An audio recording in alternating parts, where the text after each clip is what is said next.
चलिए भाई voice confirm कर दीजिए। मेरी आवाज़ आ रही? क्विकली बता दो।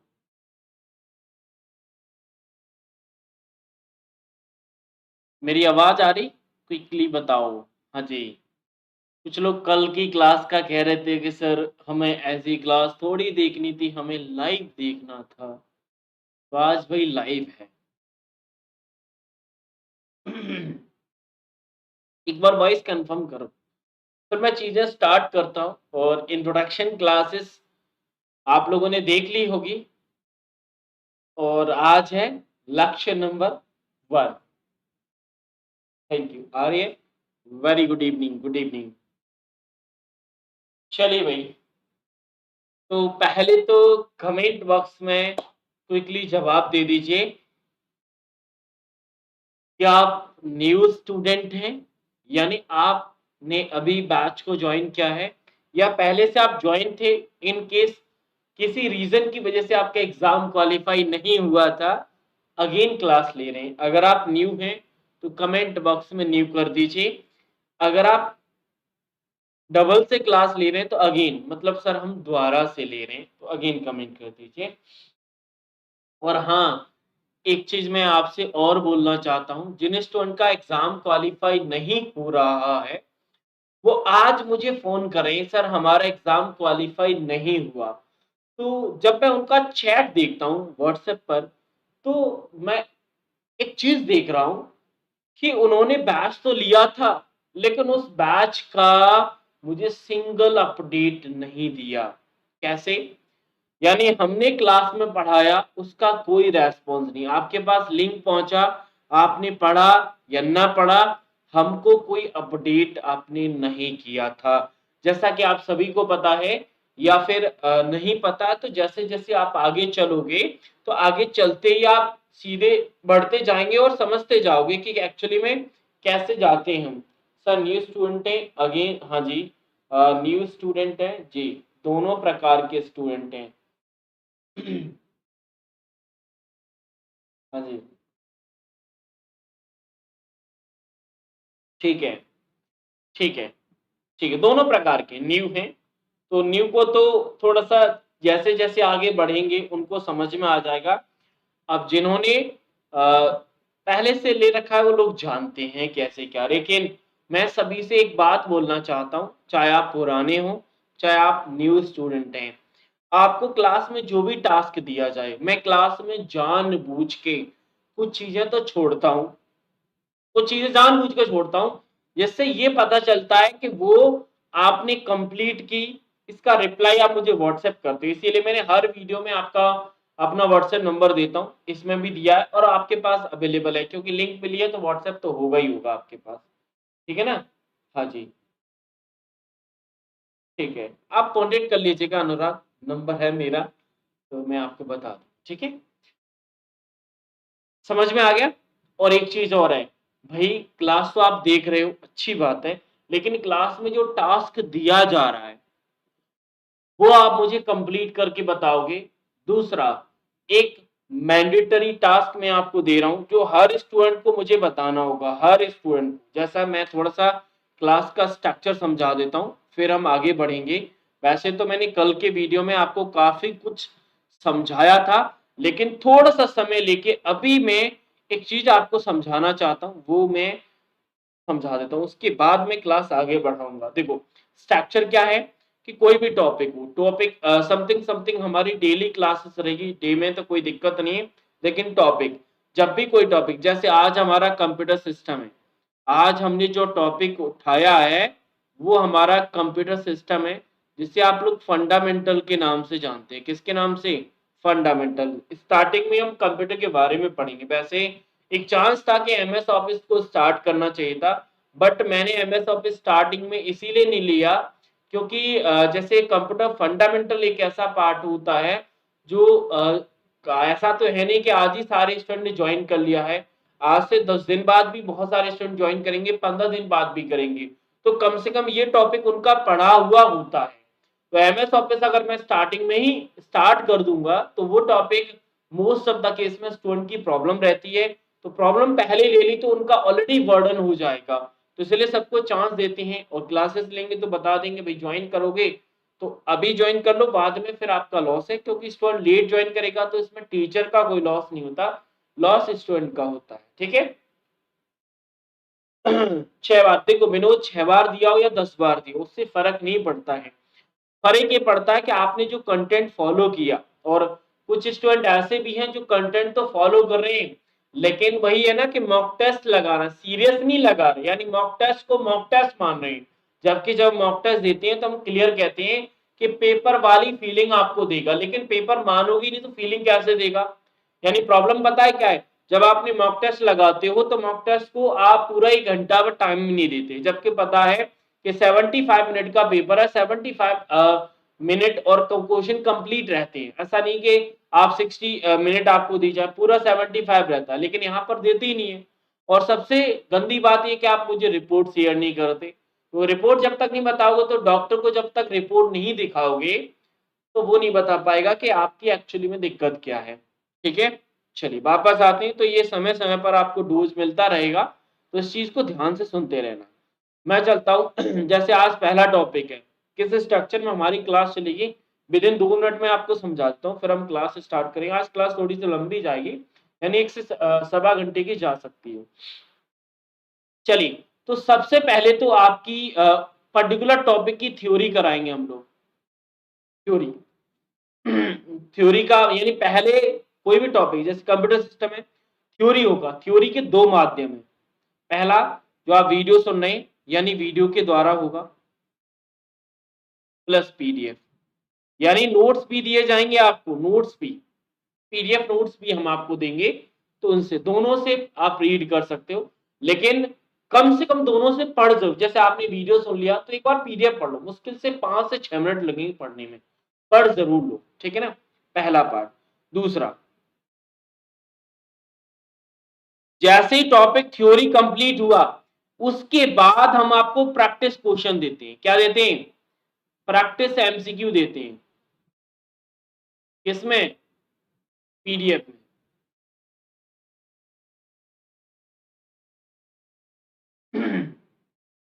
ये जो पॉइंट बता रहा हूं इसको आप नोटबुक में लिख लेना अपने पास, यानी कोई भी टॉपिक हो उसका थ्योरी मैंडेटरी है, उसके प्रैक्टिस क्वेश्चन जो कि पीडीएफ में, साथ ही साथ में उन पीडीएफ का आपको क्या दिया जाता है? सर सॉल्यूशन भी रहता है। ठीक है ना, यानी वीडियो सॉल्यूशन भी आपको दिया जाएगा। तीसरा,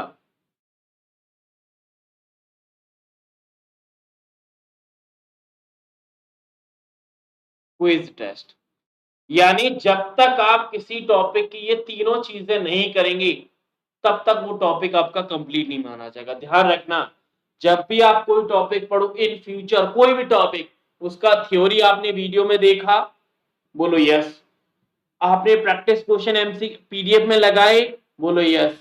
आपने क्विज लगाया, बोलो यस। नहीं लगाओ मुझे तुरंत कांटेक्ट करो। ठीक है ना, समझ में आया? क्या है वो 3 चीजें, यानी theory by video, practice question MCQ में पीडीएफ में मिलेंगे। कहां मिलेंगे? पीडीएफ में। ध्यान रखने इन चीजों का, ये पॉइंट बार बार नहीं बताऊंगा मैं कि बार बार आपको बताऊं कि ये पीडीएफ लगाओ। वैसे जैसे टॉपिक खत्म होता है मैं आपको जरूर बताता हूं कि अब आपको ये करना है, कल का टास्क पहले ही देके जाता हूं, इसीलिए वीडियो को एंड तक देखा करो। ठीक है, चलिए ये रहा मेरा तरीका। दूसरा, अगला पॉइंट ये है कि जब आप जैसे थ्योरी पढ़ोगे तो मेरे साथ ही पढ़ोगे, थ्योरी में मैं कुछ शॉर्ट नोट्स बनाने के लिए आपको होमवर्क देता हूँ, शॉर्ट्स नोट्स या डायग्राम बनाने के लिए होमवर्क देता हूँ, तो वो आपको मुझे जब वीडियो, जिस भी वीडियो में ये बताया जाए कि इसको आप ऐसे डिजाइन करके मुझे भेजो, तो जिन्होंने पहले से बना रखा है वो द्वारा वही भेज दें, या फिर जो नए हैं तो वो अगेन बना के मुझे भेज दें, जैसा भी आपको, लेकिन भेजना जरूर है। तीसरा, मतलब दूसरा पॉइंट ये, तीसरा पॉइंट ये कि जब आप पीडीएफ में क्वेश्चंस लगाओगे, ये पीडीएफ में अपना स्कोर व्हाट्सएप पे जरूर शेयर करना है। अपना जो स्कोर है ना पीडीएफ के क्वेश्चंस का और क्विज का, दोनों का स्कोर कार्ड मुझे हर टॉपिक का चाहिए। यानी आपके शॉर्ट नोट्स आए या ना आए चलेगा, लेकिन पीडीएफ में जो क्वेश्चंस आपने लगाए, जैसे सपोजर कंप्यूटर सिस्टम के हमारे पास 52 क्वेश्चन है, कितनी है? 52 क्वेश्चन है, तो 52 आउट ऑफ आपका स्कोर क्या आया, ये मेरे पास होना चाहिए, हर एक स्टूडेंट का होना चाहिए। दूसरा कि जब आप क्विज लगाते हो, क्योंकि टॉपिक के बाद तुरंत क्विज मिलता है, तो क्विज में आपका स्कोर क्या आया। आप लेट लगा रहे हो, काफी स्टूडेंट इसीलिए नहीं भेजते क्योंकि आज मैं लाइव ले रहा हूं, ठीक है ना। अगर यही वीडियो वो 10 दिन बाद देखेंगे तो वही कहेंगे सर ने तो ये 10 दिन पहले करा है, हम आज भेजें। भाई आप अपना काम करो, मैं अपना काम कर दूंगा। आप 10 दिन बाद देखें, 15 दिन बाद, 1 महीने बाद देख रहे हैं ना, अब आपको भेजना है, ये सबसे बड़ा टास्क है। ठीक है ना। हाँ, नोट्स कैसे बढ़ाना है, नंबर कैसे इंक्रीज, ये इसी से डिसाइड होगा। जब तक मुझे स्कोर कार्ड शेयर नहीं करेंगे, कौन सा स्कोर, जो आपके टेस्ट पीडीएफ के क्वेश्चंस में आएगा वो। ऐसा नहीं कि आप अपना स्कोर कार्ड प्रीवियस पेपर का भेज दो, उससे काम नहीं चलेगा। ठीक है, चलिए। हाँ जी, कभी भी देखो तब वीडियो, आपको अपना काम भाई, जो भी टेस्ट लगाओ छोटी रिपोर्ट, जैसे छोटे बच्चे नहीं होते, वो पूछते हैं पिताजी ये क्या है, मम्मा ये क्या है, पूछते हैं ना, क्या होता है, क्या करते हैं, मतलब हर सवाल में ही सवाल निकालते जाते हैं। तो ऐसे ही आपको करना है, अगर आप करोगे अच्छी बात है। अर्जुन बन जाओगे तो ठीक है, नहीं तो एकलव्य बनते हैं काफी लोग।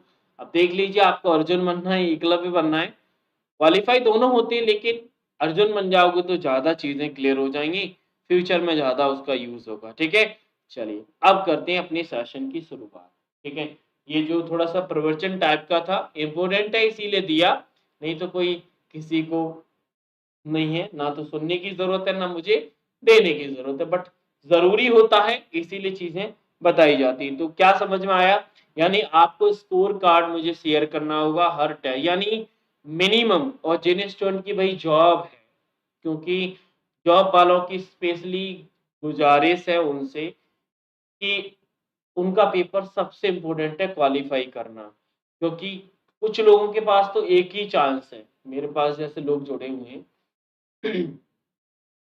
तो आपको तो भाई अपडेट करना ही होगा, और आपको जहां पर प्रॉब्लम है, मैंने तो आपको पर्सनली बोला है कि आप मुझे कॉल करिए, लेकिन आप नहीं करोगे तो फिर मेरी कोई जवाबदारी नहीं। वैसे तो मुझे अभी तक कोई ब्लेम नहीं दे पाया, इतना समय हो गया, क्योंकि मैं छोड़ता नहीं हूँ। ठीक है ना, चलिए टॉपिक आते हैं वापस अपने टॉपिक पर। ठीक है, अब चलो, अब टॉपिक पढ़ेंगे ध्यान से। अब टॉपिक से रिलेटेड कोई डाउट आए तब कमेंट करना, अब हम सीधा करते हैं क्लास सिस्टम। यहाँ तक समझ में आया। मॉक टेस्ट अभी नहीं मिलेंगे भाई, एक सीक्वेंस होता है चीज का। मॉक टेस्ट अभी देखो, थ्योरी मैंने क्या बताया आपको, अभी हम थ्योरी पढ़ाएंगे, पीडीएफ क्वेश्चन देंगे और टेस्ट लेंगे, ये हर टॉपिक की साइकिल यही चलेगी। जैसे आज कंप्यूटर सिस्टम, कल हमारा पेरिफेरल, मेमोरी, सॉफ्टवेयर, ऐसे थ्योरी, एमसीक्यू, पीडीएफ एमसीक्यू और quiz, theory PDF MCQ quiz, theory PDF MCQ, ऐसे चलेंगे। उसके बाद रिवीजन के बाद आते हैं मॉक टेस्ट, लास्ट में मिलते हैं, आप लोग जानते हैं। नहीं जानते तो इंट्रोडक्शन वाली क्लासेस देख लेना, समझ में आ जाएगा आपको, कल मैंने सब कुछ बता दिया था। अनलिमिटेड, कोई लिमिट नहीं, हर्ष कितनी बार दो, जब तक आपकी क्षमता हो तब तक देते रहो। ठीक है, चलिए अब स्टार्ट करते हैं, और टॉपिक है कंप्यूटर सिस्टम। पहले हम टॉपिक के बारे में समझ लेते हैं, फिर आगे बढ़ेंगे। देखो, कंप्यूटर सिस्टम का मतलब है कि आज अगर हम कंप्यूटर पढ़ रहे हैं तो इवन हमें ये पढ़ना है कि आखिर ये कंप्यूटर होता क्या है। पहले हम एक डिवाइस के बारे में पढ़ेंगे, और उस डिवाइस में क्या क्या चीजें इंपॉर्टेंट होती हैं, कैसे कैसे काम करती हैं, हमारे एग्जाम पॉइंट ऑफ व्यू से कितनी चीजें जरूरी है, क्योंकि होता तो बहुत बड़ा कंप्यूटर है, लेकिन हमारे एग्जाम में कितना आता है ये ज्यादा जरूरी है। मैं कोई राम कहानी नहीं, मैं सिर्फ एग्जाम ओरिएंटेड कंटेंट देके आपको जाऊंगा, जो कि डायरेक्ट एग्जाम से कनेक्शन रिलेट करेगा। यानी कंप्यूटर सिस्टम में अगर आप पढ़ रहे हो तो पढ़ने के तौर पर आप जो पॉइंट डिस्कस करोगे, उसमें सबसे पहला पॉइंट है कि व्हाट इज, यानी आखिर कंप्यूटर होता क्या है। देन इसके बाद कंप्यूटर का इतिहास, कैसे कंप्यूटर बना, उन पॉइंट पर भी थोड़ा सा हम दृष्टि डालेंगे। जनरेशन की बात करेंगे, टाइप्स की बात करेंगे, कंपोनेंट की बात करेंगे, और कंपोनेंट जैसे ही पढ़ लेंगे, कंपोनेंट से हमें आगे का स्ट्रक्चर नजर आएगा कि आगे हम इस टॉपिक के बाद कौन कौन से टॉपिक पढ़ने वाले हैं। साथ ही साथ में कंप्यूटर की कुछ विशेषताओं के बारे में जानेंगे, वैसे कंप्यूटर आखिर होता क्या है, इस चीज को बताने के लिए कोई ज्यादा महारत हमें कुछ नहीं करना, क्योंकि आप जो क्लास देख रहे हो वो कहीं ना कहीं इलेक्ट्रॉनिक डिवाइस है, चाहे तो आपके पास लैपटॉप है, पीसी में आप क्लास देख रहे हो या मोबाइल में देख रहे हो, तो इवन आप इलेक्ट्रॉनिक डिवाइस का उपयोग कर रहे हो तो कंप्यूटर के बारे में आप जानते हो कि आखिर कंप्यूटर होता क्या है।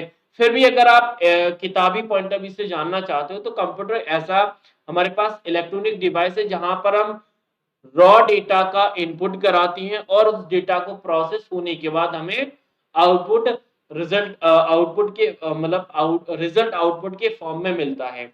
अब जो हमारे इंपॉर्टेंट कंपोनेंट माने जाते हैं कंप्यूटर के अंदर, उनमें हमारा प्रोसेसर है जो कि प्रोसेसिंग के लिए होता है, मेमोरी स्टोरेज के लिए, मेमोरी, मदरबोर्ड, स्टोरेज डिवाइस। अब स्टोरेज डिवाइस में हमारे पास दोनों आ जाती है, इनपुट डिवाइस, आउटपुट डिवाइस, तो ये जनरल पार्ट होते हैं। इनमें आप जैसे-जैसे आगे चलोगे वैसे-वैसे समझ में आ जाएगा। तो इवन आप ये मान के चलिए कि अगर आप ये वीडियो देख रहे हैं, तो कंप्यूटर के बारे में जानते हो, इतना आप छोटे बच्चे नहीं हैं, तो मैं आपको कंप्यूटर पढ़ाऊँ, क्योंकि इतना तो आप लोग समझदार हैं, ठीक है ना? बाकी नहीं आता तो पीडीएफ से एक रीड कर लेना और छोटा-सा डेफिनेशन है। आखिर कंप्यूटर का यूज़ हम कहाँ-कहाँ कर सकते हैं और क्यों करते हैं? आप ये वीडियो देख रहे हैं तो कहीं न कहीं कंप्यूटर का यूज़ सबसे बड़ा यही है आपके लिए, तो यही मेन है। बाकी और भी जगह होती हैं, जैसे स्टडी तो है ही, आप एटीएम में भी कंप्यूटर देखते हैं। आज आप स्मार्टफ़ोन है वो भी हमारा है, और मल्टीपल जितनी भी आज हम कहीं पे भी जा रहे हैं, हम चारों तरफ कंप्यूटर से घिरे हुए हैं, ये हम अच्छे से जानते हैं। अब कंप्यूटर की क्या-क्या विशेषता, देखो विशेषताओं में क्या है, 2-3 विशेषताएँ ऐसी हैं जो एग्ज़ाम में अगर आती हैं तो हमें परेशान बहुत करती हैं। इसीलिए मैं 2-3 विशेषताओं के बारे में आपको लिखाऊँगा ज़रूर, क्योंकि उनको लिख लेना ज़रूरी है। जैसे स्पीड है, पहली विशेषता स्पीड है। पहला क्वेश्चन तो यही पूछा जाता है कि इनमें से कौन-सी कंप्यूटर की विशेषता है फिर या नहीं है? तो उस चीज़ को हमें ध्यान में रखना होगा। अब स्पीड का मतलब क्या है? स्पीड का मतलब है कि कंप्यूटर कार्य करने की जो क्षमता है, इंसान से कई गुना ज़्यादा होती है। जैसे 1 लाख पर सेकंड में हमारा कंप्यूटर इंस्ट्रक्शन पर काम कर सकता है। ये हम ऑलरेडी जानते हैं, जिस काम को हम समय लगाते हैं, कंप्यूटर कुछ क्विकली सेकंड में कर सकते हैं। जैसे कैलकुलेटर, हम कैलकुलेशन में बहुत ज़्यादा समय लगाएँगे, लेकिन कैलकुलेटर से तुरंत कैलकुलेशन हो जाएगी। तो ये भी स्पीड को ज़्यादा प्रेफ़र करता है। दूसरा है एक्यूरेसी। एक्यूरेसी का मतलब होता है कि 100% एक्यूरेट, सटीक। ऐसा नहीं है कि आपने कुछ इनपुट दिया, आउटपुट अलग आएगा, नहीं आएगा। 100% एक्यूरेसी के साथ आएगा। हाँ, एक चीज़ ज़रूर है एक्यूरेसी के अंदर, कि अगर आप जो डेटा इनपुट करा रहे हैं, यानी डेटा की इनकंसिस्टेंसी या फिर इनएक्यूरेसी के अंदर ही डेटा हमारा इनएक्यूरेट जाएगा। यानी आपने इनपुट ही गलत दिया है तो आउटपुट अलग मिलेगा। अगर आप इनपुट सेम दे रहे हैं तो आउटपुट समान मिलेगा, जिसकी एक्यूरेसी 100% होती है। इंसान की ऐसी नहीं होती। इंसान की एक्यूरेसी 100% नहीं है और स्पीड भी इतनी अच्छी नहीं है कंप्यूटर की। अब जो विशेषताएं जो परेशान करती है, उसमें पहला है डिलीजेंस। पहले इनका नाम लिख लीजिए आप लोग, जो आपके पास नोटबुक है उसमें नाम लिखिए, डेफिनेशन आप पीडीएफ से लिखना। अभी आप सिर्फ नाम लिखो। डिलीजेंस, वर्सेटिलिटी और रिलायबिलिटी, ये 3 ऐसी विशेषताएं जो हमेशा हमें कंफ्यूज करती हैं।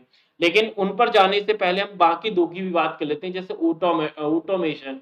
ऑटोमेशन का मतलब है कि जो कोई भी टास्क होता है उसे ऑटोमेटिकली परफॉर्म करती है। जैसे मैनुअली रूप से परफॉर्म करने की जरूरत नहीं, जैसे डोरबेल होती है, आपने इनपुट दिया, आउटपुट अपने आप मिलेगा। आपने कैलकुलेशन के लिए इक्वल दबाया, अपने आप कैलकुलेशन करेगा, ठीक है ना? आपको इनपुट करना है, आउटपुट अपने आप मिलता है, वो था ऑटोमेशन। और मेमोरी तो जानते हैं, मेमोरी का मतलब है स्टोरेज, और सबसे इम्पोर्टेंट पार्ट होता है मेमोरी, क्योंकि बिना मेमोरी के हम काम ही नहीं कर पाएँगे, वर्किंग ही नहीं कर पाएँगे, ना ही स्टोर कर पाएँगे, कुछ भी कार्य नहीं कर पाएँगे, ठीक है? दूसरी बात, अब आते हैं उन पॉइंट पर जिनके बारे में मैंने आपको नोट कराया था। जैसे अगर हम डिलीजेंसी की बात करें, डिलीजेंसी का मतलब होता है कि अगर हम मिलियंस टास्क कितने अगर हम मिलियंस टास्क या कैलकुलेशन सेम कंसिस्टेंसी और सेम एक्यूरेसी से परफॉर्म करना चाहते हैं तो ये कर सकता, मतलब अब जैसे एक ही समान कार्य है, एक ही समान है और उनकी एक्यूरेसी समान ही मिलेगी। यानी अगर इनपुट बराबर दिया जा रहा है तो आपको आउटपुट भी बराबर मिलेगा। ऐसा नहीं है कि आपके आउटपुट में कहीं न कहीं लैग मिले, बिल्कुल लैग नहीं। जितना समय पहले इनपुट को दे रहा उतना ही समय आपके दूसरे आउटपुट को मिलेगा, सेम कंसिस्टेंसी रहती है और एक्यूरेसी भी समान रहती है, ये होती डिलीजेंसी। दूसरा मतलब ये मान के चलिए आप जैसे थकान थकान नाम की चीज नहीं होती, थकता नहीं कंप्यूटर, यानी ऐसा नहीं कि पहले में कुछ दिया दूसरे में थक गया, ऐसा नहीं है, ठीक है। वर्सेटिलिटी का मतलब होता है कि जो कैपेबिलिटी है कंप्यूटर की, कैपेबिलिटी कार्य करने की जो क्षमता वो समान रहती है। कार्य करने की क्षमता कैसे? यानी कार्य करने की क्षमता जैसे एक कार्य को किया, अब दूसरे कार्य को वैसे ही करेगा जो पहले कार्य को किया है। हाँ, वो डिपेंड करता है कि उसकी कार्य पे समय थोड़ा-सा ज़्यादा लगे, क्योंकि अगर इनपुट ज़्यादा मात्रा में हुआ तो कहीं न कहीं प्रोसेस होने में भी ज़्यादा समय लगेगा, तो समय का अलग है। यानी कैपेबिलिटी कंप्यूटर की जो होती है, हमारे डिफरेंट टास्क पर सेम रहती है। एक्यूरेसी भी समान रहेगी और उसकी एफिशिएंसी क्षमता समान ही रहती है। ऐसा नहीं है कि अलग-अलग क्षमता, जैसे इंसान का क्या होता है कि एक ही कार को देख के क्षमता तो थोड़ा लेज़ीनेस हो जाता है, जबकि हमारा डिवाइस ऐसा नहीं होता है। अगर हम रिलायबिलिटी की बात करें तो रिलायबिलिटी का मतलब होता है कि अगर हम सिमिलर सेट ऑफ डेटा अगर इनपुट कराते हैं तो आउटपुट भी हमें समान मिलेगा। ऐसा नहीं है कि हम एक बार इनपुट दिया तो रिजल्ट कुछ और आया, दूसरी बार इनपुट दिया तो रिजल्ट कुछ और आया, ऐसा नहीं, समान। और अगर हम डिलीजेंसी की बात करें तो थकान महसूस नहीं होती, इंसान जबकि थक जाता है। तो ये तीनों ऐसी विशेषता हैं जो सबसे ज़्यादा प्रॉब्लम करती हैं। तो अगर कभी, वैसे तो विशेषताओं के बारे में अगर मैं क्वेश्चन का चांस की बात करूँ तो 1% चांस होता है कि आपके एग्ज़ाम में क्वेश्चन पूछा जाए। फंडामेंटल का ही वैसे कम चांस होता है। फंडामेंटल में जो सबसे ज़्यादा क्वेश्चन पूछे जाते हैं, वो या तो हमारी जनरेशन से पूछे जाते हैं या प्रोसेसर से पूछे जाते हैं, मदरबोर्ड से पूछे जाते हैं। यहाँ पर कंप्यूटर के बारे में थोड़े से क्वेश्चन का वेटेज बहुत कम रहता है। अगला पॉइंट है हिस्ट्री। हिस्ट्री का पॉइंट मैं हमेशा छुड़वाता हूँ। ये आपको बोलता हूँ कि आपको पढ़ना होगा। ये यानी हिस्ट्री की टाइमलाइन, सबसे स्टार्टिंग हमारा हिस्ट्री कहाँ से हुआ, ये जैसे विशेषताओं का चांस होता है हमारे एग्जाम में आने का, सेम वही पॉइंट यहाँ पर रहता है। मैंने बहुत कम क्वेश्चन देखे हैं कंप्यूटर के इतिहास पर, तो इतिहास को सिर्फ एक बार पढ़ लेना, यानी सबसे पहले कंप्यूटर का जो शुरुआत मानी जाती है वो अबेकस से मानी जाती है।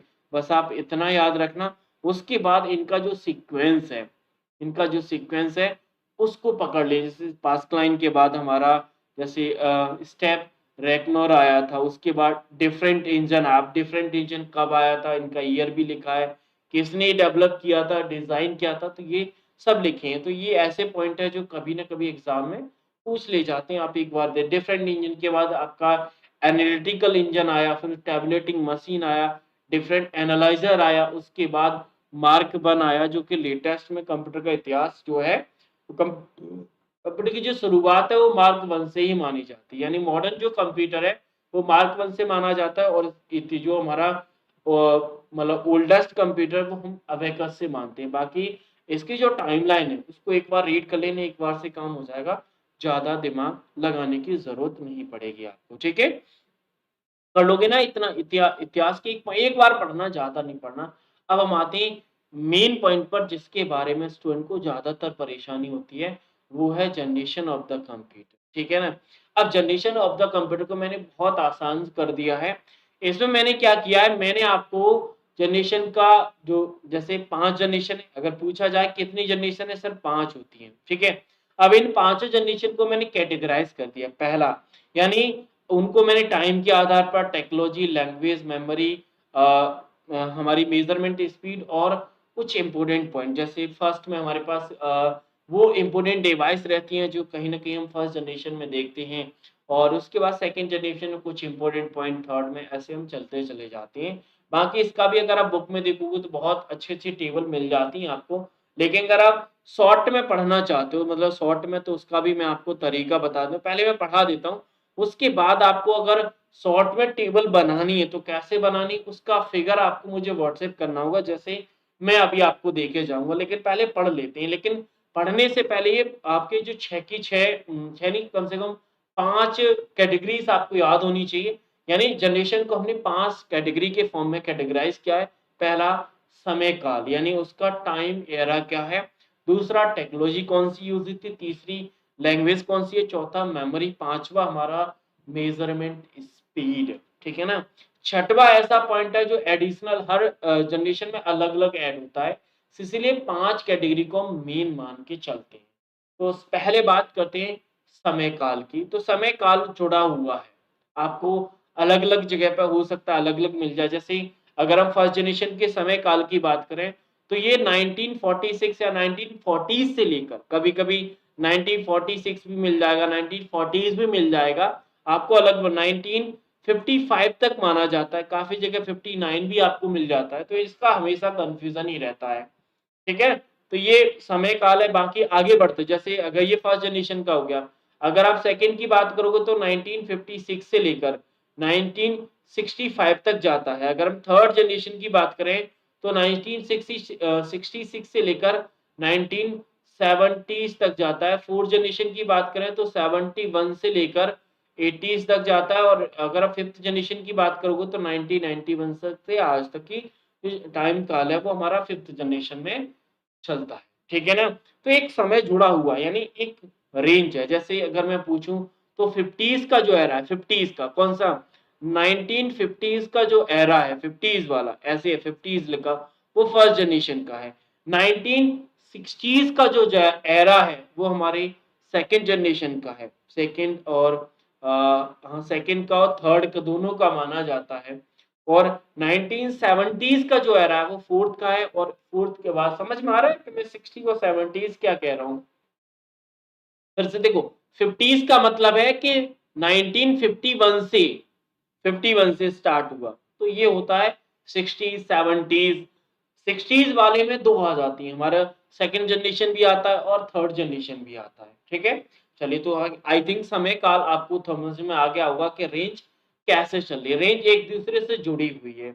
अगर हम टेक्नोलॉजी की बात करें तो टेक्नोलॉजी में जो फर्स्ट जनरेशन में टेक्नोलॉजी सबसे बेसिक है, सबसे बहुत आसान सा टॉपिक है, क्योंकि फंडामेंटल ऑलरेडी हम बहुत अच्छे से पढ़ के आए हैं। अगर आपने पहले से पढ़ रखा है तो आपके टीचर ने बहुत अच्छे से पढ़ाया होगा।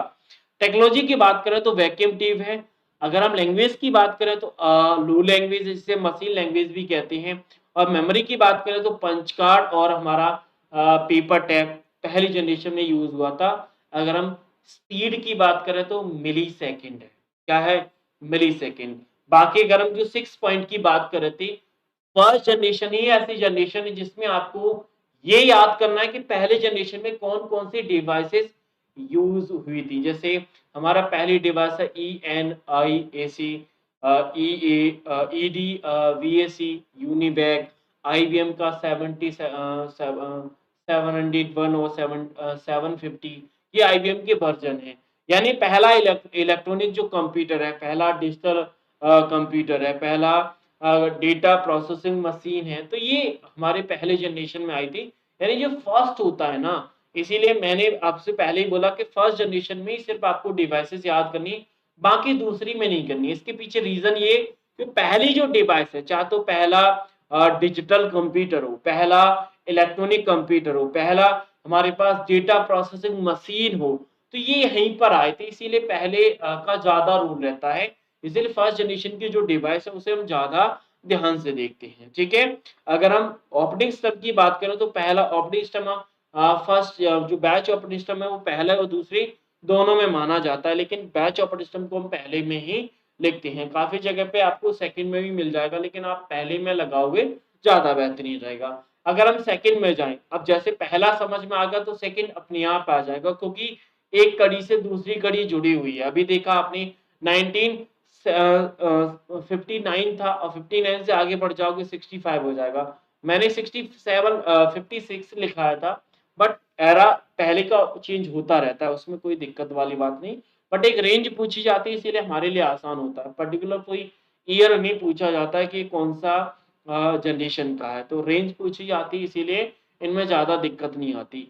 टेक्नोलॉजी की बात करें तो पहले में टेक्नोलॉजी वैक्यूम ट्यूब थी, तो यहाँ पर हमें ट्रांजिस्टर है। ट्रांजिस्टर सेमीकंडक्टर से मिलके बनी होती है। लैंग्वेज की बात करें तो पहले में लो लैंग्वेज थी, जिसे मशीन लैंग्वेज कहते थे। सेकंड में हमारे पास असेंबली है। अगर मेमोरी की बात करें तो मैग्नेटिक टैब और मैग्नेटिक डिस्क हो जाती है। मेमोरी स्पीड हमारी माइक्रो सेकंड होती है। डिवाइसेस मैंने बोला आपसे, डिवाइसेस सेकंड जनरेशन की आपको जरूरत नहीं है, सिर्फ पहले जनरेशन की आपके लिए जरूरत हो जाती है। अगर हम थर्ड पर जाए तो थर्ड पर समय बढ़ जाएगा, यानी 1966 से लेकर 1970s तक हो जाता है, 70s तक हो जाता है। टेक्नोलॉजी की बात करें तो आईसी क्या है सर, आईसी यहीं पर हम बात करते हैं, यहीं पर हम बात करते हैं एसएसआई की, यहीं पर हम बात करते हैं एमएसआई की, ठीक है ना? यहीं पर ये अभी एमएसआई एसआई एसएसआई क्या है, अभी जैसे हम अगली जनरेशन में जाएंगे तुरंत आपको समझ में आ जाएगा। अगर हम लैंग्वेज की बात करें तो हाई लेवल लैंग्वेज का यहाँ पर यूज हुआ। लैंग्वेज एग्जाम्पल के तौर पर अगर हम समझें हमारा फोर्टन है, बेसिक है, कोबोल है, ठीक है ना, सी, सी प्लस प्लस, जावा स्क्रिप्ट जावा स्क्रिप्ट जो है लैंग्वेज है फोर्थ में आ जाती है, बट यहाँ पर लिखी कोई दिक्कत वाली बात नहीं, क्योंकि इसी जनरेशन के अंदर इसका इन्वेंशन हो गया था। मेमोरी की बात करें तो सेम सेकंड जनरेशन की तरह, लेकिन स्पीड बढ़ जाती है, नैनो सेकंड हो जाती है। नैनो का मतलब क्या है, 10 की पावर -9 हो जाता है। अब मिली माइक्रो हमने पढ़ ही लिया है, ठीक है ना। डिवाइसेस मैंने बोला डिवाइसेस की जरूरत नहीं, कुछ इंपोर्टेंट पॉइंट है उनके बारे में देख लेते हैं। जैसे अगर हम सिंगल आईसी की बात करें, यानी जो हमारा जो आईसी मतलब आईसी समझते हैं, यानी इंटीग्रेटेड सर्किट, जो सिलिकॉन से बना होता है, सिलिकॉन हमारा धातु होता है उससे। इसमें मैनी ट्रांजिस्टर, रजिस्टर और कैपेसिटर होती है। मैनी मतलब बोला जाए कि आप 100 मान के चलो कि 100 ट्रांजिस्टर से मिलकर हमारा आईसी बना होता है, आईसी। या फिर आप समझ सकते हो कि 100 या 1000 भी, वो 1000 हो जाएगा क्या, 1000 भी काफी जगह आपको मिल जाएगा 1000 ट्रांजिस्टर से। हाँ, 1000 लगा देंगे क्योंकि 100 से 1000 तक जाता है। आईसी का इन्वेंशन देखो, आईसी अगर यहाँ पर यूज हो रहा है तो आईसी का इन्वेंशन ही कहीं ना कहीं यही हुआ होगा। अगर पूछा जाए कि आईसी किसने बनाया था, रोबोट नोयस जैक किल्वी, दो साइंटिस्ट थे, इन्होंने बनाया था। ईयर पर्टिकुलर जरूरत नहीं है, लेकिन आपको एरा याद रखना है कि थर्ड जनरेशन में आईसी का इन्वेंशन हुआ था, क्योंकि टेक्नोलॉजी भी हम आईसी यूज करें। ओएस जरूर देख लेना, क्योंकि ओएस पॉइंट इंपोर्टेंट है। जैसे पहले जनरेशन में जो ओएस था वो बैच ऑपरेटिंग सिस्टम था। बाकी जो चीजें हैं, जैसे अभी आपको समझ में नहीं आएगा कि रिमोट प्रोसेसिंग क्या है, टाइम शेयरिंग क्या है, मल्टी प्रोग्रामिंग क्या है, इतना आपको सिर्फ नाम इनके समझने हैं। बाकी जैसे जैसे आगे बढ़ोगे फिर आपको ये भी समझ में आएगा कि बैच ऑपरेटिंग सिस्टम क्या होता था, मल्टी प्रोग्रामिंग क्या था, टाइम शेयरिंग क्या था। ये आगे जैसे पढ़ेंगे हम समझेंगे। अभी साइकिल है, यहाँ से हमें स्ट्रक्चर दे रहे हैं कि ऐसा ऐसा हमें पढ़ना होगा। अगर हम फोर्थ की बात करें तो समय काल हमने समझ ही लिया है।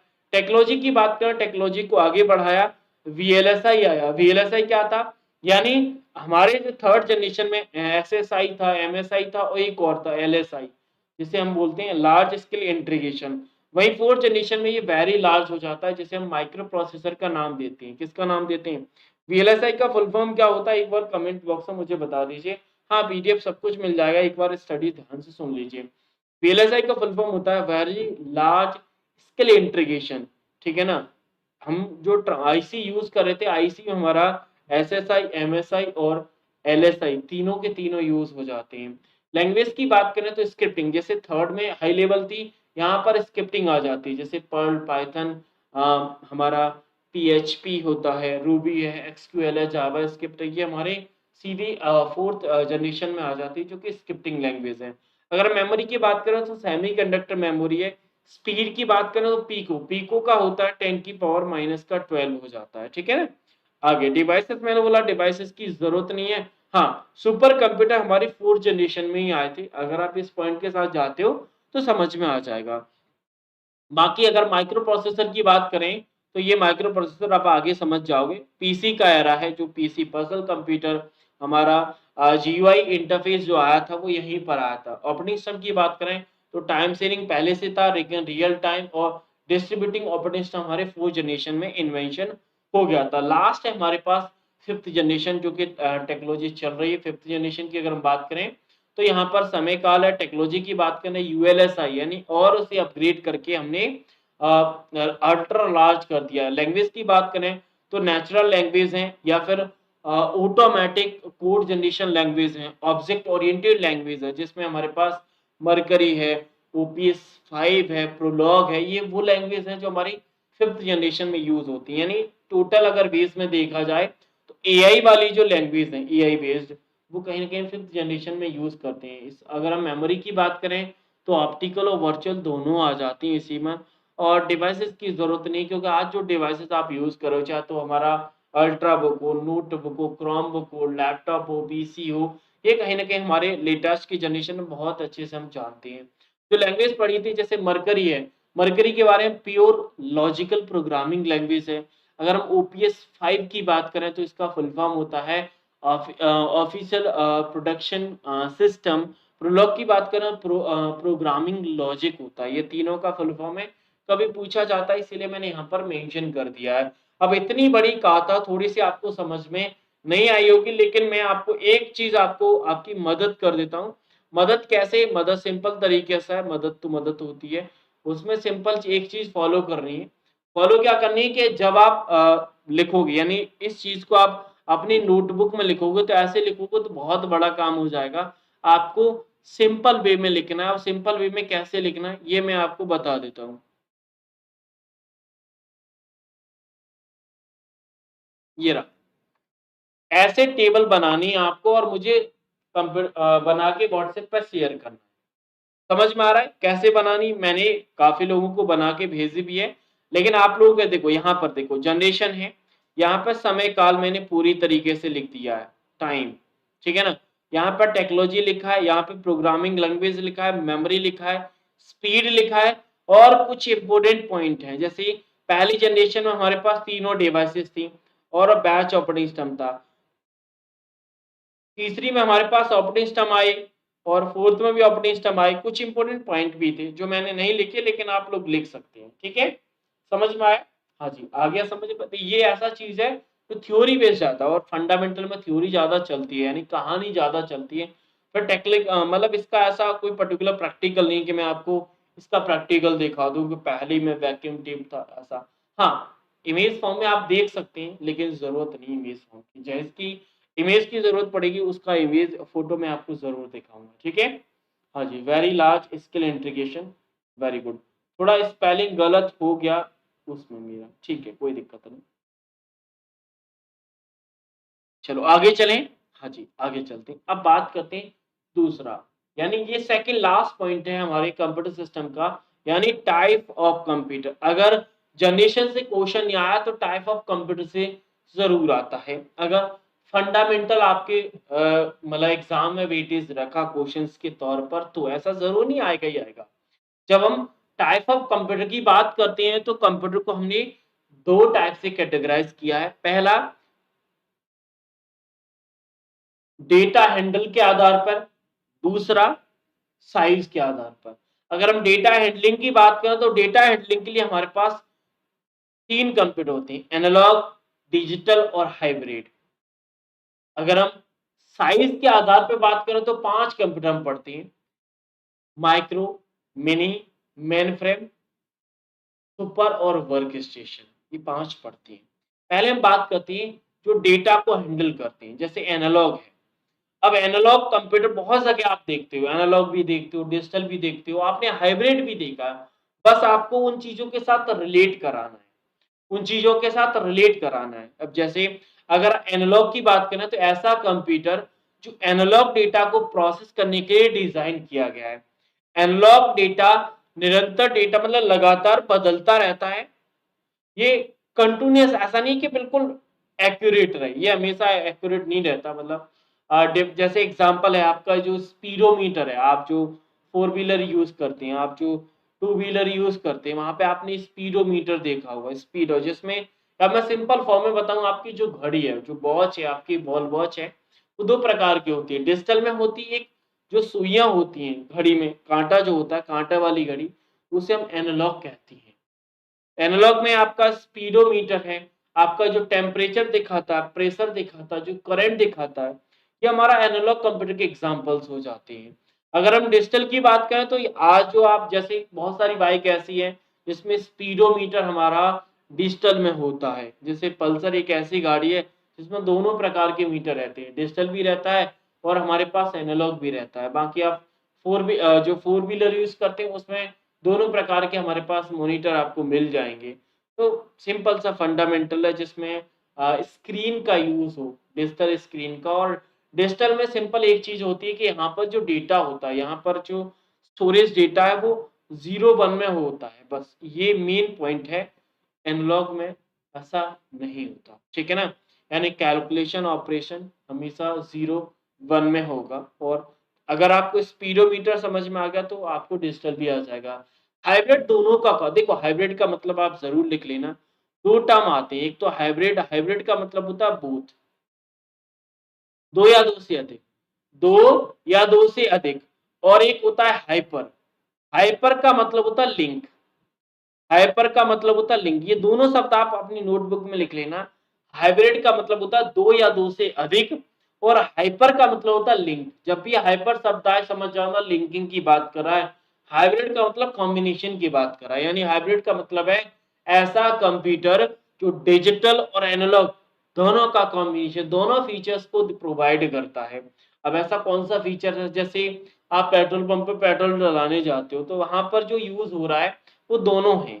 वहां पर जैसे आपका जो पेट्रोल मेजर की जा रही है वो कहीं ना कहीं एनालॉग में की जा रही है। आपको जो मनी दिया जा रहा है, जो डिस्प्ले हो रहा है, वो कहीं ना कहीं हमारे डिजिटल फॉर्म में हो रहा है। तो ये होते हैं हमारा एनालॉग। बाकी इसके और भी एग्जांपल हैं हमारे हॉस्पिटल्स में, हमारे एरोप्लेन्स में, ठीक है ना। साइंटिफिक जो एप्लीकेशन होते हैं वहां पर दोनों प्रकार की यूज होते हैं, ठीक है ना। ये होता है हमारा हाइब्रिड का मतलब होता है दोनों, एनालॉग भी होता है डिजिटल भी होता है। अब हम बात करते हैं दूसरे टाइप की। दूसरा टाइप था साइज के आधार पर, जिसमें हमने पांचों पढ़ लिए। अब साइज में आपको सिंपल साइज, इसमें दो चीजों का ध्यान रखना है साइज में।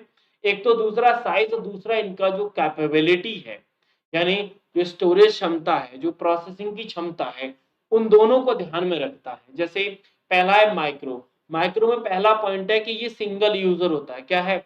Single user. इसका मतलब क्या है? यानी इस कंप्यूटर को सिर्फ एक ही व्यक्ति एक समय में चला सकता है, दूसरा यूज नहीं कर सकता। ये होता है सिंगल। लेकिन सिंगल के साथ साथ इसकी जो स्पीड है ना वो लेस यानी कम होती है, स्टोरेज कैपेसिटी भी कम होता है, यानी छोटा है। माइक्रो का मतलब होता है छोटा है, लेकिन छोटे के साथ साथ इसके सारे काम छोटे हैं। एक तो सिंगल कर पाएगा, दूसरा इसका स्पीड भी कम है, स्टोरेज कैपेसिटी सब कुछ कम ही है, ठीक है ना। अब एग्जांपल बता दो तो सर ज्यादा आसान होगा। जैसे हमारा टैबलेट होता है, स्मार्टफोन होता है, हमारा पीडी होता है, पीडीए पर्सनल डिजिटल असिस्टेंट जिसे बोलते हैं, ठीक है ना। अगर आप आगे जाएं तो आगे जाने पे मिनी मिला। मिनी मतलब मैक्रो से बड़ा, माइक्रो से बड़ा होता है मिनी। ध्यान रखना इस चीज का। काफी लोग क्या करते हैं, मिनी को माइक्रो से छोटा मान लेते हैं। आपको नहीं करना, आपको मिनी माइक्रो से बड़ा होता है, या बड़ा होता है तो यानी मिड रेंज। कैसा होता है? Mid range. मिड रेंज का मतलब बीच वाला, बीच वाले का मतलब है कि ये हमारे माइक्रो से तो बड़ा है और आगे जो आने वाला उससे छोटा है, तभी तो मिड में आएगा। मिड का मतलब होता है बीच में। तो माइक्रो से तो बड़ा हो गया, यानी अगला जो आने वाला है, जैसे अगला हमारे पास मेन फ्रेम है तो मेन फ्रेम से छोटा होगा, ठीक है। ये कंफर्म हुआ। अब इसके बारे में पॉइंट आपको क्या याद रखनी है सर? एक तो एक मल्टी यूजर होता है, यानी एक समय में एक से ज्यादा यूजर काम कर सकते हैं मिनी कंप्यूटर पर। साथ ही साथ में इसकी जो स्पीड होती है हमारे माइक्रो से तो ज्यादा होती है, स्टोरेज कैपेसिटी भी ज्यादा होता है, लेकिन इसका जो यूज होता है बहुत छोटे लेवल पे किया जाता है। छोटे लेवल, जैसे कॉलेज पे हो रहा है, कॉलेज पे हो रहा है, किसी इंस्टीट्यूट में हो रहा है, तो छोटे लेवल पे जब यूज की बात आती है तब हम मिनी कंप्यूटर का यूज करते हैं। वहीं अगर हम बड़े लेवल पे यूज की बात करें, जैसे मेन फ्रेम की बात करते हैं, मेन फ्रेम और हमारे मिनी में अंतर क्या है और कॉमन समान क्या है? देखो, मेन फ्रेम भी मल्टी यूजर होता है, हमारा मिनी भी मल्टी यूजर है। दोनों को एक समय में ज्यादा यूज कर सकते हैं, लेकिन मिनी छोटे लेवल पे यूज हो रहा है, किसी पर्टिकुलर कॉलेज में यूज हो, किसी ऑर्गेनाइजेशन में यूज हो। लेकिन मेन फ्रेम एक बड़े ऑर्गेनाइजेशन में यूज हो। बड़े ऑर्गेनाइजेशन कैसे? जैसे बैंक में यूज है, यूनिवर्सिटी में जो यूज हो रहा है, इंश्योरेंस कंपनी में जो यूज हो रहे हैं सिस्टम, वो हमारे मेन फ्रेम होते हैं, जहां पर हमारे कस्टमर का डेटा, स्टूडेंट का डेटा, पॉलिसी होल्डर का डेटा, ये सारे डेटा, जैसे यूनिवर्सिटी में स्टूडेंट होंगे, बैंक में कस्टमर होंगे, इंश्योरेंस में पॉलिसी होल्डर होंगे, तो उनका डेटा को होल्ड करता है। यानी डेटा का प्रोसेसिंग बड़े लेवल पे कर सकता है और स्टोरेज भी बड़े लेवल पे कर सकता है। दोनों काम बड़े लेवल पे किया जा सकता है। लिखा भी है, अगर आप ध्यान से देखोगे तो can store and process large amount of data, यानी बड़े लेवल पे डेटा स्टोर हो बड़े लेवल पर प्रोसेस हो और साथ ही साथ में मल्टी यूजर हो, तब हम मेन फ्रेम की तरफ अपना रुख ले जाते हैं। सुपर की बात करें तो सुपर ऐसा है जो बाकी सबसे अपना दायरा अलग रखता है, यानी जब बड़े लेवल पे साइज में भी बड़ा हो, स्पीड में भी बड़ा हो, स्टोरेज में भी बड़ा हो, सब में बड़ा हो, तब हम बात करते हैं हम सुपर कंप्यूटर की, यानी ट्रिलियंस इंस्ट्रक्शन पर सेकंड में जो प्रोसेस कर सकता है, इसे हम सुपर कंप्यूटर कहते हैं। और नेक्स्ट और लास्ट है हमारे पास वर्क स्टेशन सर, पीसी। हमारा पर्सनल कंप्यूटर होता है ना, उसे हम वर्क स्टेशन के नाम से जानते हैं। जैसे हम डेस्कटॉप पब्लिशिंग के लिए यूज़ करते हैं, सॉफ्टवेयर डेवलपमेंट के लिए यूज़ करते हैं, अपने स्टडी के लिए जो यूज़ करते हैं, वो हमारे वर्क स्टेशन होता है। ठीक है, तो अब आपको सिमिलर पॉइंट समझ में आए होंगे, कौन सिंगल है, कौन डबल है, कौन ज़्यादा सुपर अपने आप में अलग रखता है। सुपर अपने आप में अलग रखता है। सुपर का तो क्वेश्चन देखते ही आप लगा दोगे, क्योंकि जब फास्ट और बड़े साइज की बात होगी तब सुपर के साथ हम सीधे चले जाएंगे। वहीं अगर हम मैक्रो और वर्क स्टेशन की बात करें तो समान है, लेकिन मैक्रो में ये होता है कि वो छोटे लेवल पे चला जाता है, इसकी स्पीड और स्टोरेज भी कम है। वर्क स्टेशन क्या है, सिंगल यूजर तो होता है, लेकिन इसका जो प्रोसेसिंग है, इसकी जो स्पीड है ना, इसका जो स्टोरेज है वो अच्छा होता है। अगर हम मिनी और मेन फ्रेम की बात करें तो दोनों के दोनों मल्टी यूजर है। डिफरेंस दोनों में क्या है कि इसकी एक की स्पीड कम है और दूसरे की स्पीड ज्यादा होती है। कम रेंज के लिए यूज होता है, एक बड़े लेवल पे ज्यादा यूज होता है, तो ये दोनों में डिफरेंस होता है। सुपर अपने आप हो जाता है, इसीलिए पांचों का डिफरेंस आराम से क्रिएट कर लेते हैं। अब लास्ट पॉइंट बचा हमारा, इसका नाम है कंप्यूटर की कंपोनेंट। लेकिन कंप्यूटर की कंपोनेंट पर जाने से पहले एक मैं चीज आपको बताना चाहता हूँ, वो ये है कि जब हम कंप्यूटर सिस्टम की बात करते हैं, किसकी, जब हम कंप्यूटर सिस्टम की बात करें तो कंप्यूटर सिस्टम में क्या है, कंप्यूटर सिस्टम हमारा दो चीजों का कॉम्बिनेशन होता है। किसका सर, हार्डवेयर, यानी ये पूरा का खेल है। अगर आप पूरा सिलेबस कंप्यूटर का पढ़ोगे तो इसी में आपका पूरा सिलेबस समझ जाएगा। यानी आपका हार्डवेयर और सॉफ्टवेयर दोनों का कॉम्बिनेशन होता है हमारा कंप्यूटर। अब हार्डवेयर आप पढ़ लिया, तुरंत आप सॉफ्टवेयर पे मूव कर जाओगे, लेकिन कुछ क्लासेस में हम हार्डवेयर बात करें, जैसे कंप्यूटर का जो कंपोनेंट है वो हार्डवेयर ही होता है। इसके बाद दूसरा पार्ट हमारा, यानी आज आपको ये समझ में आ जाएगा कि हम हार्डवेयर में किन किन टॉपिक के बारे में चर्चा करने वाले हैं। जब हम कंप्यूटर की कंपोनेंट की बात करते हैं तो 5 मेन कंपोनेंट माने जाते हैं, जिसमें सबसे पहला कंपोनेंट हमारा सीपीयू होता है। कौन, सीपीयू, जिसे हम माइक्रो प्रोसेसर भी कहते हैं।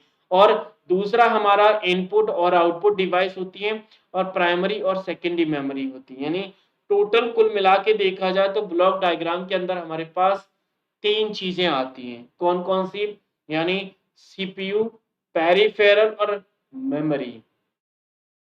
पेरिफेरल में हमारा इनपुट आउटपुट दोनों आ जाता है, और मेमोरी के अंदर हमारा प्राइमरी और सेकेंडरी दोनों आ जाती है। ठीक है, समझ में आया। ये होता है हमारा पूरा डायग्राम, समझ देखो। पहला पार्ट तो ये, पहला पार्ट तो ये रहा।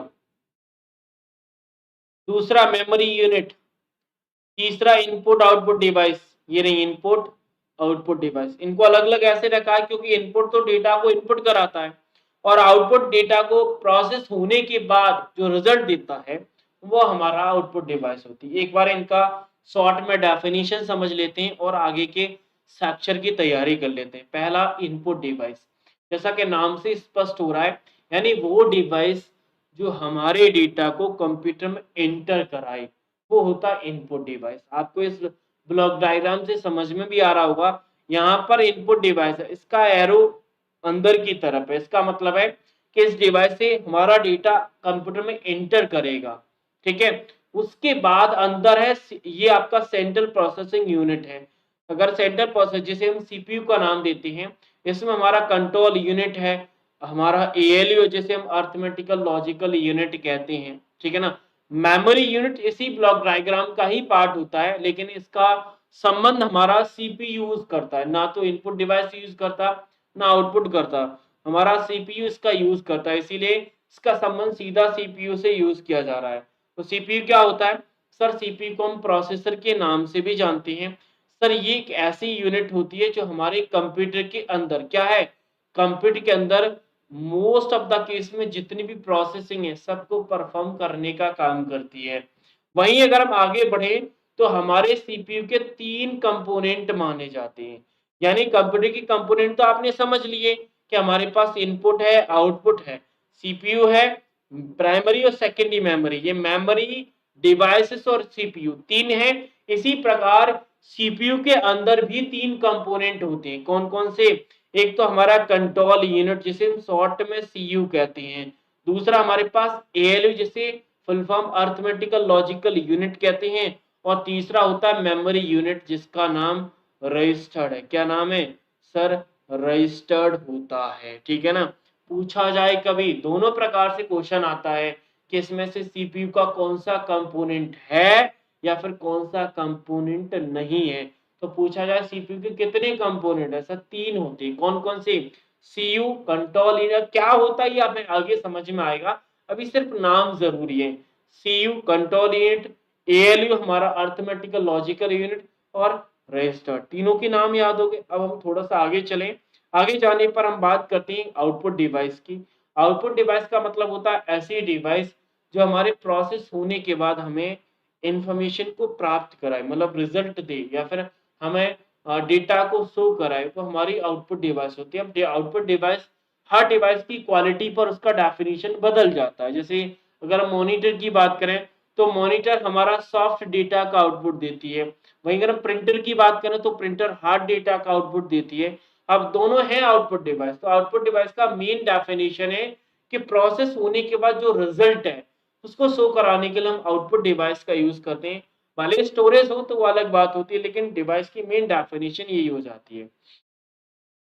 मेमोरी को और देख लेते हैं, उसके बाद हम सीपीयू को समझेंगे। मेमोरी यूनिट का मतलब है कि अगर हम कंप्यूटर पे काम कर रहे हैं तो सबसे इम्पोर्टेंट जो पार्ट है ना वो मेमोरी होता है। अब मेमोरी का जो स्टोरेज होता है, क्योंकि मेमोरी का मेन काम स्टोरेज का है। अब स्टोरेज किस किस लेवल पे होगा? देखो, स्टोरेज हमारा इंस्ट्रक्शन का होगा, डेटा का होगा और इंटरमीडिएट रिजल्ट होंगे। अब देखो, इंस्ट्रक्शन आपको समझ में आ रहे हैं, डेटा भी समझ में आ रहा है, लेकिन सर ये इंटरमीडिएट रिजल्ट क्या है, ये आपके लिए पॉइंट है। समझ में आया? यानी यही देखो, हमारा इंफॉर्मेशन या इंस्ट्रक्शन क्या है, जो हम डिवाइसेस के फॉर्म में जो कमांड दे रहे हैं वही इंस्ट्रक्शन है।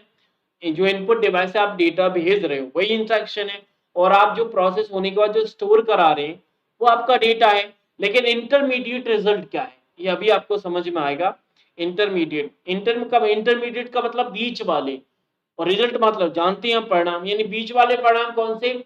यानी जब हम प्रोसेस करें, प्रोसेस कौन करता है सर? सीपीयू करता है। सीपीयू जिस डेटा पर काम कर रहा है तो उसके बीच में जो आउटपुट मिलेगा, जो रिजल्ट होगा, वो स्टोर किया जाएगा इसी मेमोरी यूनिट के अंदर, लेकिन उसका स्टोरेज पार्ट अलग होता है। जब मेमोरी यूनिट की बात करते हैं तो दो मेमोरी मेन यूनिट है, हमारा प्राइमरी और सेकेंडरी, ठीक है ना। लेकिन अगर हम मेमोरी को क्लासीफाई समझे तो क्लासीफाई में भी बहुत सारे फैक्टर माने जाते हैं, जैसे स्पीड भी माना जाता है, पावर, कैपेबिलिटी। ये मेन रूप से हमारे पॉइंट होते हैं जिससे हम मेमोरी को क्लासीफाई करते हैं। लेकिन उससे पहले वापस आते हैं हम अपने सीपीयू पर। तो मेन काम है और आने वाला सेशन इसी सीपीयू पर होगा, क्योंकि मेन देखो, अभी तक जितना भी हमने पढ़ा, हमने जनरेशन पढ़ लिया, पूरा खत्म कर लिया, हमने टाइप ऑफ कंप्यूटर पढ़ लिया, पूरा खत्म कर लिया, लेकिन कंपोनेंट में चीजें अधूरी रह गई। ना तो हमने इनपुट डिवाइस के बारे में डिटेल में बात की, ना आउटपुट डिवाइस के बारे में डिटेल में बात की, ना मेमोरी के बारे में डिटेल में बात की। यानी आने वाले सेशन इन्हीं के होंगे। सही बात है ना।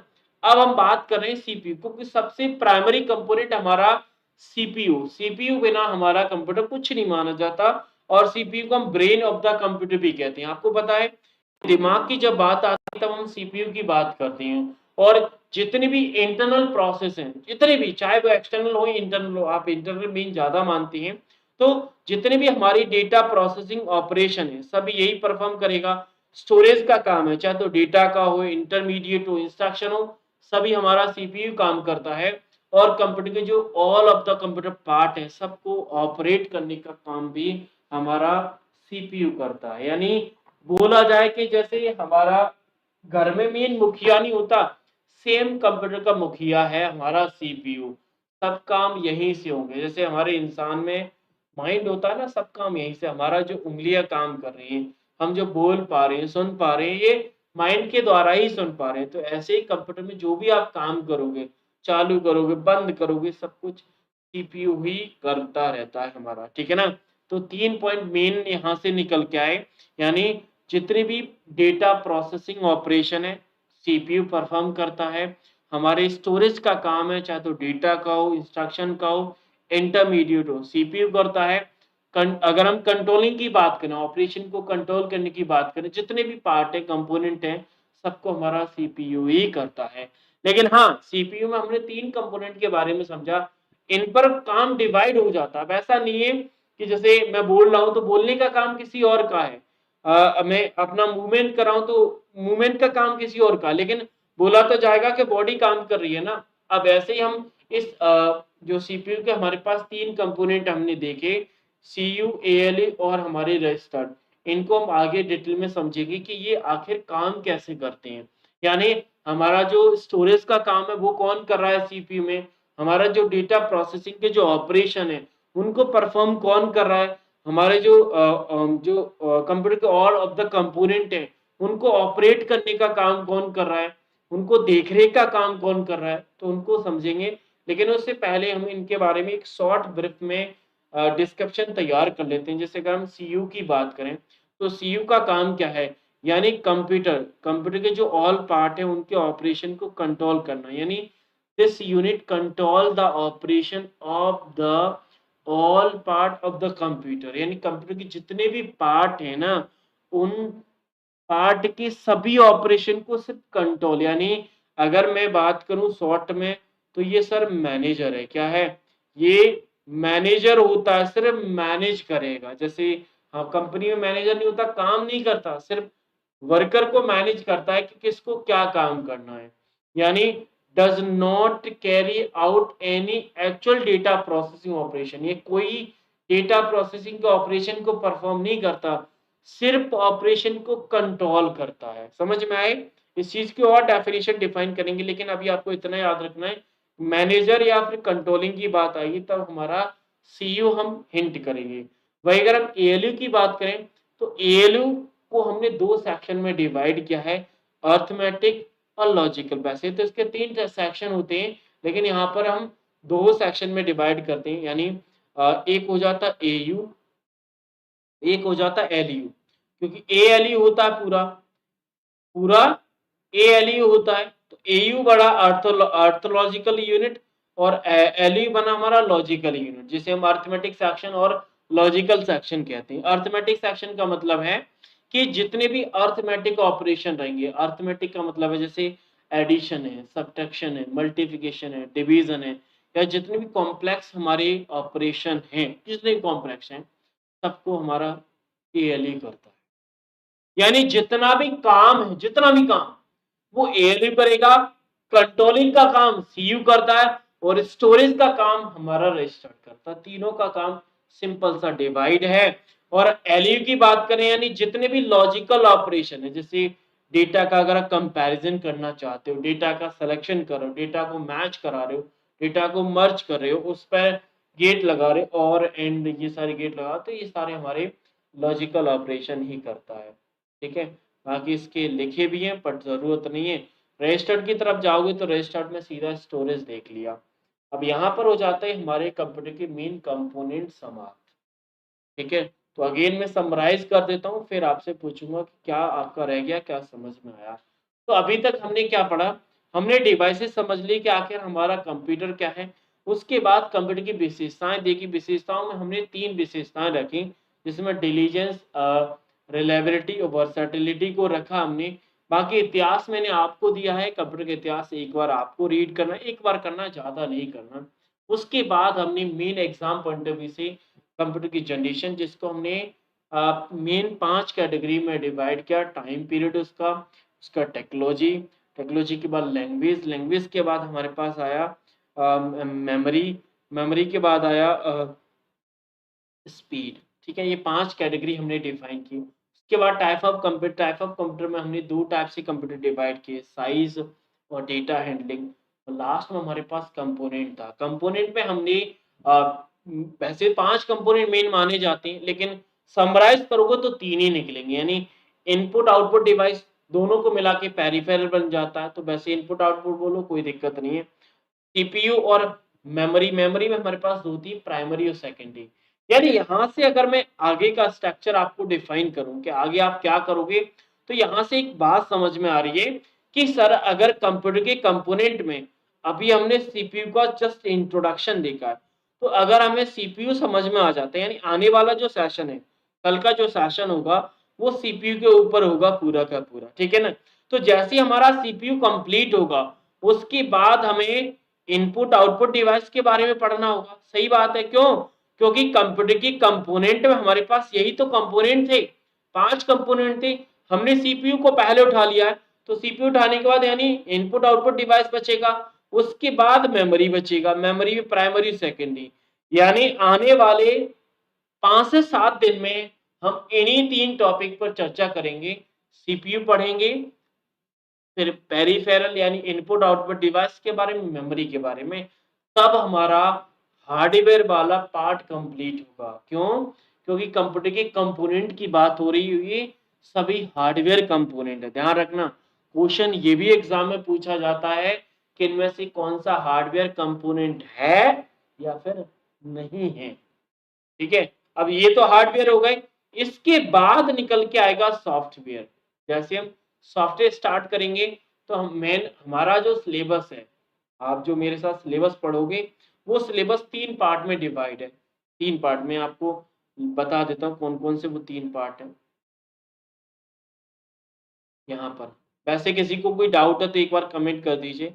मैं आपका सिलेबस एक बार बता देता हूँ। आपका सिलेबस 3 पार्ट में डिवाइड है। पहला हार्डवेयर, दूसरा सॉफ्टवेयर, तीसरा इंटरनेट। बस।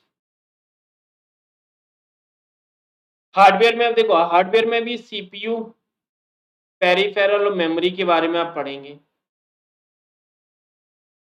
ये हार्डवेयर के पार्ट है, लगभग 7 दिन लगेंगे इसमें। फिर सॉफ्टवेयर में जंप कर जाएंगे। सॉफ्टवेयर में हम देखो सॉफ्टवेयर को पढ़ेंगे, ऑपरेटिंग सिस्टम को पढ़ेंगे। यहाँ से पढ़ने के बाद हम एमएस ऑफिस पर मूव कर जाएंगे। और यहाँ पे इंटरनेट में 2 ही पार्ट होते हैं, नेटवर्क और इंटरनेट। क्योंकि इंटरनेट और नेटवर्क कहाँ से आता है, इंटरनेट नेटवर्क कहाँ से आता है? देखो, अभी मैंने आपको एक चीज बताई थी कि हार्डवेयर और सॉफ्टवेयर दोनों का कॉम्बिनेशन होता है कंप्यूटर सिस्टम। होता है कि नहीं होता?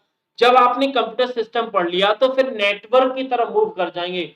और नेटवर्क में क्या होता है कि अभी हमने एक डिवाइस पढ़ी। नेटवर्क क्या होता है कि 2 या 2 से अधिक डिवाइसों का कॉम्बिनेशन होता है, तो होता है नेटवर्क। एक डिवाइस जब तक पूरी नहीं पढ़ेंगे, तब तक दूसरी डिवाइस के बारे में समझ में नहीं आया कि दोनों का कॉम्बिनेशन आखिर में हो कैसे रहा है। एग्जाम तक कंप्लीट हो जाएगा भाई, एग्जाम तो छोड़िए, हमारा इसी महीने में कंप्लीट हो जाएगा, जो आप महीने नेक्स्ट आने वाला है ना। यानी हमारे सिलेबस को कंप्लीट होने में 30 से 35 दिन लगते हैं बस। अगर मैंने रिवीजन बिल्कुल नहीं कराया ना, वीकली रिवीजन नहीं कराया ना, तो मात्र 30 दिन में कंप्लीट हो जाता है। वीकली रिवीजन और एक आध छुट्टी की तो 35 दिन भी लग सकते हैं, इससे ज्यादा नहीं लगते।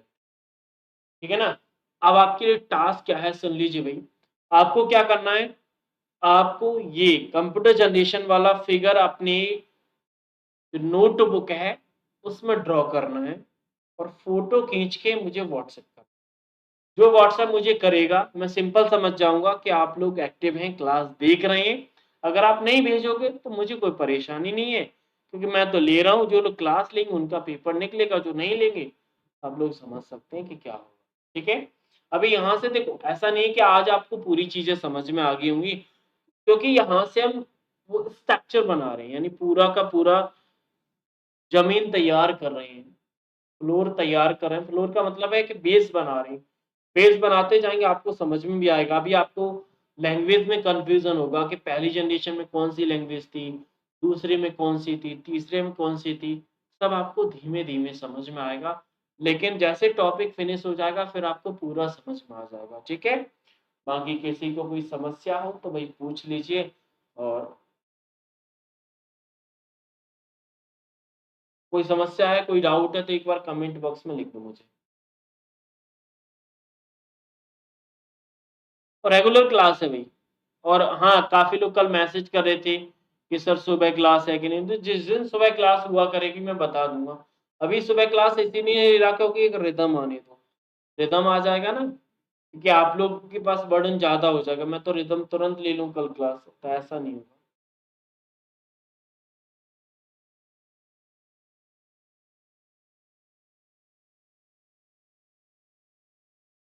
ठीक है रितु, अच्छा है।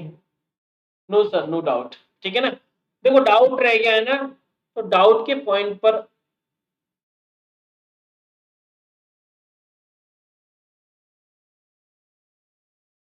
और हाँ, काफ़ी स्टूडेंट ये भी सोच रहे हैं कि सर नोट्स कैसे बनाएँ? ये बहुत लोगों का सवाल है कि सर नोट्स कैसे बनाएँ? तो सिम टेंशन ना लें, नोट्स वाला भी वीडियो मैं आपको भेज दूँगा। फिर आप अपनी लैंग्वेज में नोट्स बना सकते हैं, लेकिन मैं ब्रीफ में आपको ज़रूर बता जाऊँगा, ब्रीफ में, ठीक है ना? हाँ जी।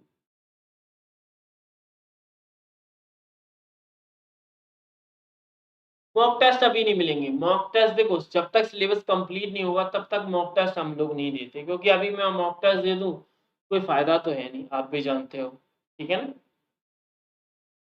और हाँ, किसी का अगर कोई समस्या रह गया ही हो, तो नंबर सभी के पास है भई, आप मुझसे कॉन्टैक्ट कर लेना, मैं आपको बता दूँगा। और नोट्स कैसे बनानी है उसके एग्ज़ाम्पल के तौर पे मैं आपको समझा जाऊँगा। एक जैसे अभी आपने जो टॉपिक पढ़ा, क्योंकि लिखना ज़रूर, एक चीज़ याद रखना कि भले ही आपने पहले से लिख रखा है, आप पहले से पुराने स्टूडेंट हैं, तब भी आप क्या करना कि अगर आप मेरे साथ रेगुलर क्लास ले रहे हैं, तो हर पेज पर टॉप पर ऊपर, जैसे आज जो डेट थी ना वो डेट डालो, टाइम लिखो, आपने 8 बजे ली, 10 बजे ली, 11 बजे ली, कितने बजे ली क्लास, वो टाइम डालो।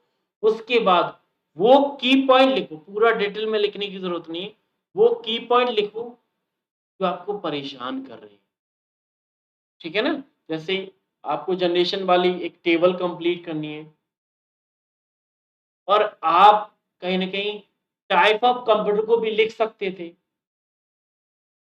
लिखना चाहते हो तो उसे भी लिखो, नहीं तो एग्ज़ाम्पल के तौर पे मैं आपको समझाऊँगा कि कैसे आप लिख सकते थे। तो 2 क्वेश्चन पे डाउट लगाया नवीन, अच्छी बात है नवीन, लगाया आपने, और भी लोगों से लगवा दिया है, टेंशन ना लें, जिनका नंबर बढ़ना है बढ़ जाएगा। अभी आप पीडीएफ, हाँ, पीडीएफ की बात करें तो वही आपके जो व्हाट्सएप है आपके पास, जहाँ पर मैं आपको ये लिंक दे रहा हूँ, वहीं पर मैं आपको पीडीएफ के तौर पर 3 फाइल भेज रहा हूँ, 3 फाइल। इन उन फाइल में थोड़ा-सा अपडेट होगा, यानी उन फाइल में थोड़ा-सा कम हो सकता है, मैं आपको जो पढ़ा रहा हूँ जिस नोट से वो ज़्यादा हो सकता है।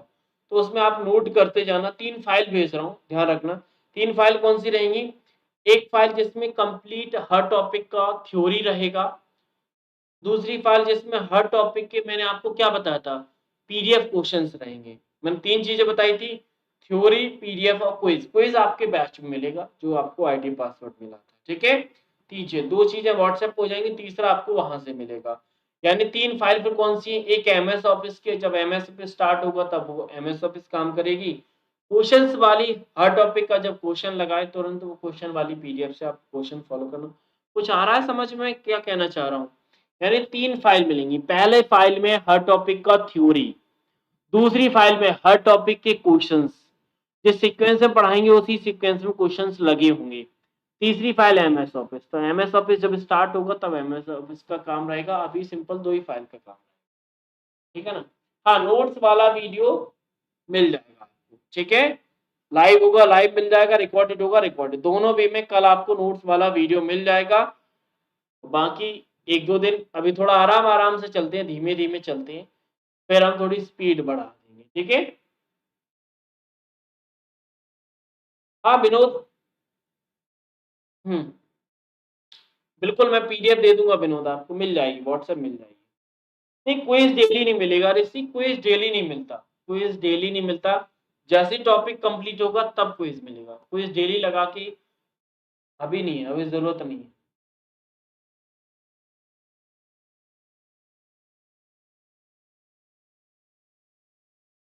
अंजुम देखो, आपका पेपर नहीं निकला, आप व्हाट्सएप पे मुझे कॉन्टैक्ट करिए और कल सुबह कॉल करिए। मैं आपसे पर्सनली बात करूँगा, क्योंकि स्टार्टिंग में इस वीडियो में जो चीज़ें बताई, उन चीज़ों को लोग नहीं कर रहे हैं, इसीलिए उनका पेपर मिस हो रहा है, दूरी बन रही है। तो दूरी कंप्लीट करनी है तो ये चीज़ें फॉलो करनी पड़ेगी आपको। बाकी समय है कम, तो मिलते हैं फिर अगले वीडियो में, सेम टाइम है जिस टाइम पर आज मिले